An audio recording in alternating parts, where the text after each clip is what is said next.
एक सीकर ने प्रश्न पूछा है, दूसरे को जज कैसे करें?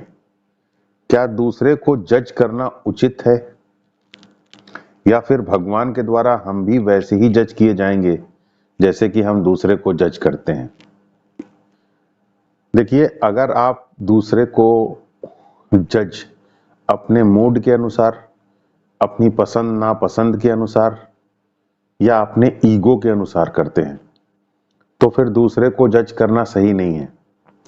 और अगर आप अपने ईगो के अनुसार दूसरे को जज करते हैं, अपनी लाइक्स एंड डिसलाइक्स के आधार पर दूसरे को जज करते हैं, अपने मूड के आधार पर दूसरे को जज करते हैं, तो इससे बैड कर्म बनता है, खराब कर्म बनता है। और चूंकि भगवान कर्म फल दाता है, इसलिए उसका फल भी वैसा ही होता है जैसा कि हम दूसरे को जज करते हैं। तो आपने सही प्रश्न में लिखा है, तो फिर हमारे साथ भी वैसा ही बर्ताव होता है जैसा कि हम दूसरे के साथ करते हैं। वैसा ही जजमेंट, वैसे ही जज हमें भी करते हैं दूसरे लोग जैसे कि हम उन्हें अभी जज कर रहे हैं। ये अगले जन्म में भी हो सकता है कि हमारे साथ वैसा जजमेंट हो, और कभी कभी तो कर्म का फल इसी जन्म में आ जाता है। तो आपके साथ भी वैसा ही बर्ताव होता है जैसा कि आप दूसरे के साथ करते हैं। आपको भी लोग वैसे ही जज करते हैं जैसा कि आप उनको जज करते हैं। अगर आप अपनी लाइक्स एंड डिसलाइक्स, अपने मूड और अपने ईगो के अनुसार दूसरे को जज करते हैं। लेकिन अगर आप अपनी सेल्फ ग्रोथ के अनुसार दूसरे लोगों को जज करते हैं तो फिर जीवन इसको सपोर्ट करता है, तो फिर बैड कर्म नहीं बनता, खराब कर्म नहीं बनता, क्योंकि जीवन आपकी सेल्फ ग्रोथ को हर तरीके से सपोर्ट करता है। जीवन आपकी सेल्फ ग्रोथ हो सके इसी को फैसिलिटेट करने के लिए है। तो जीवन का जब उद्देश्य आपकी सेल्फ ग्रोथ ही है और आप भी अपनी सेल्फ ग्रोथ करना चाहते हैं, तो फिर कोई बैड कर्म नहीं बनता, जीवन इसको सपोर्ट करता है। अब जैसे कि आप कोई छोटा सा पौधा ही ले लीजिए, तो छोटे पौधे को शुरुआत में सभी चीजें उसका दुश्मन होती हैं। जानवर भी उसका दुश्मन है, पानी भी अगर ज्यादा हो जाए तो वो भी उसका दुश्मन है, तेज हवा अगर चल जाए तो वो भी उसका दुश्मन है। तो बाड़ लगा करके उसको प्रोटेक्ट किया जाता है छोटे पौधे को, ताकि छोटा पौधा ईंट का उसके आसपास सामने अगल बगल दीवार लगा करके उसको प्रोटेक्ट किया जाता है। ज्यादा पानी नहीं दिया जाता, कम पानी नहीं होना चाहिए, सब चीजें उसका दुश्मन बहुत है। लेकिन जब वही पौधा धीरे धीरे बड़ा होकर के पेड़ बन जाता है तो हर चीज उसका मित्र हो जाती है। हवा भी उसका मित्र है, पानी भी उसका मित्र है। उस पौधे के ऊपर बहुत सारे पौधे उगाते हैं जो कि उसकी मदद करते हैं, और उस पे बहुत सारे पशु पक्षी आते जाते हैं, बहुत सारे पक्षी बैठते हैं, वो भी उसकी रिप्रोडक्शन में उसकी मदद करते हैं। तो इस प्रकार यही सब उसके सहयोगी हो जाते हैं जो पहले उसके दुश्मन थे। तो पेड़ पौधा पहले उसको खराब, गलत, पहले उनको सही नहीं मानता अपने लिए, लेकिन बाद में वो उसके मित्र हो जाते हैं। ठीक ऐसी ही परिस्थिति आपके साथ है।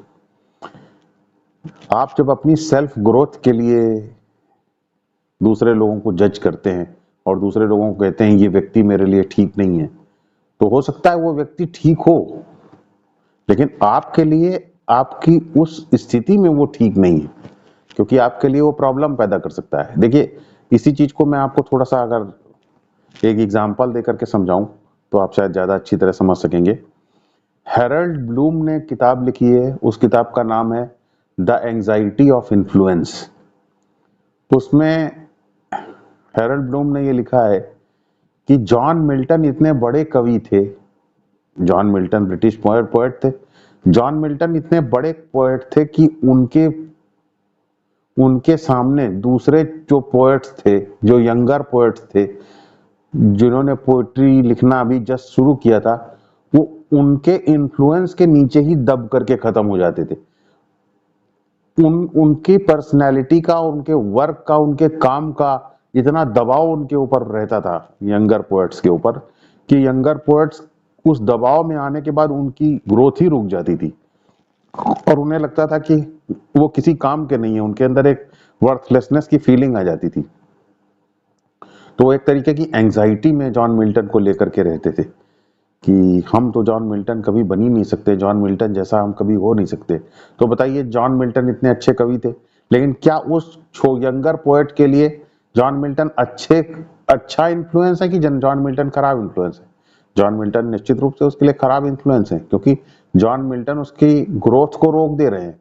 जॉन मिल्टन उसके ग्रोथ की जगह, उसको सपोर्ट करने की जगह उसके अंदर एक एंजाइटी पैदा कर दे रहे हैं, जिससे उसकी फैकल्टीज का, उसकी योग्यता का विकास रुक जा रहा है।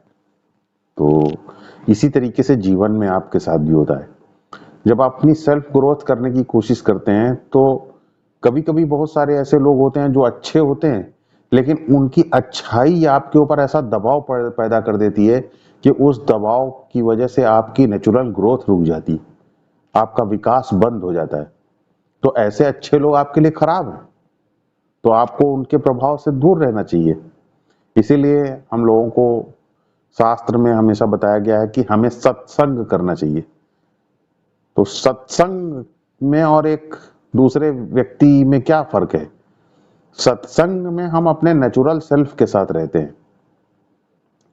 हो सकता है समाज में हमें कोई एक ऐसा व्यक्ति मिले जो बहुत ज्यादा नैतिक है और उसकी नैतिकता हमारे ऊपर ऐसा दबाव पैदा कर दे जिसकी वजह से हमारी सेल्फ ग्रोथ रुक जाती है। लेकिन जब हम सत्संग करते हैं तो हमारी सेल्फ ग्रोथ नहीं रुकती। हम जैसे हैं सत्संग में हमें वैसा ही स्वीकार कर लिया जाता है और हमको वहीं से सपोर्ट किया जाता है। हम अपने नेचुरल सेल्फ के साथ रहते हैं और हमारे नेचुरल सेल्फ को धीरे धीरे सत्संग उसका विकास करता है। उसको, उसके ऊपर कोई दबाव नहीं डालता, उसके ऊपर विकास, उसको खिलने देता है। जब वो खिलता है तो आपका व्यक्तित्व खिलना शुरू होता है, तो उसमें बहुत सारी कमियां नजर आती हैं। सत्संग धीरे धीरे उन कमियों को हील करता है, हीलिंग टच देता है। तो इस प्रकार आपका विकास होता है। जबकि साधारणतः अगर आप सामान्य तौर पर समाज में जाएंगे, तो कोई बहुत नैतिक व्यक्ति है तो हो सकता है कि वो आपको नुकसान पहुंचा दे, वो आपके ऊपर व्यंग कर दे कि आप नैतिक नहीं है, आपके अंदर ये कमी है, आपके अंदर वो कमी है, और उससे आप दबाव में आ जाएं और उससे आपका जो ग्रोथ है सेल्फ की वो और रुक जाए। इसीलिए हमारे शास्त्रों में सत्संग बताया गया है, क्योंकि सत्संग हमारी कमियों को स्वीकार कर लेता है और हमें एक हीलिंग टच देता है, जिससे धीरे धीरे हमारा विकास होता है। इसलिए जब आप अपनी सेल्फ ग्रोथ कर रहे हो तो सेल्फ ग्रोथ के लिए आपको दूसरे के ऊपर जजमेंट पास करना पड़ता है कि ये मेरे लिए सही है, ये मेरे लिए गलत है, ये व्यक्ति मेरे लिए सही है, ये मेरे लिए गलत है। क्योंकि वो, अगर आप सब बिना जजमेंट पास किए हुए चलेंगे तो वो व्यक्ति आपके ऊपर आपको नुकसान कर सकते हैं। चाहे भले वो अच्छे हों या बुरे हों, कुछ भी हो, नुकसान कर सकते हैं। तो सेल्फ ग्रोथ के हिसाब से ये डिपेंड करता है कि आप किस स्टेज में हैं।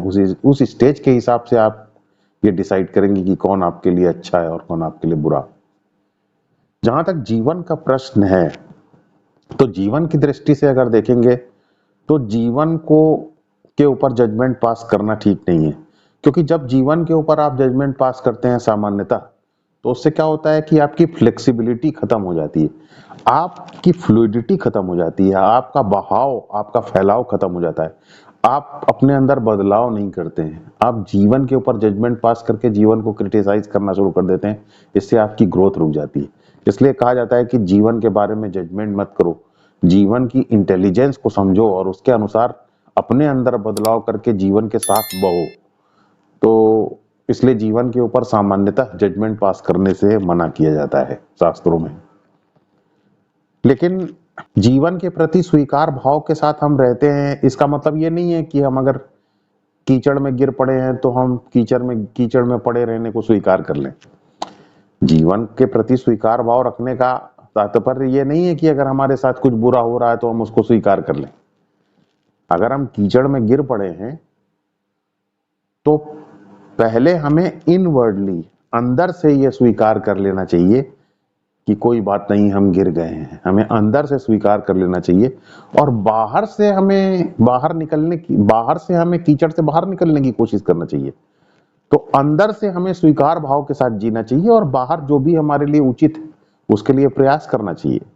तो जब हमें ये कहा जाता है कि हमें जीवन को स्वीकार कर लेना चाहिए, तो इसका मतलब ये नहीं होता है कि हम अपने लिए जो प्रोग्रेस है उसको ना करें, हमारे लिए जो सही है वो ना करें, कीचड़ में गिर गए तो उससे बाहर ना निकले।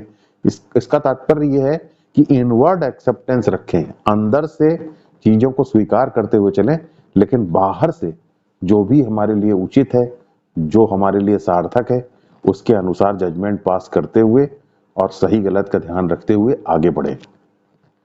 तो मूलतः एक्सेप्टेंस इनवर्ड होनी चाहिए, लेकिन जजमेंट बाहर आप पास कर सकते हैं जो कि आपकी सेल्फ ग्रोथ के हिसाब से आपकी तरक्की के हिसाब से, आपके सेल्फ के एलिवेशन के हिसाब से, आपके लेवल ऑफ बीइंग के एलिवेशन के हिसाब से जरूरी है।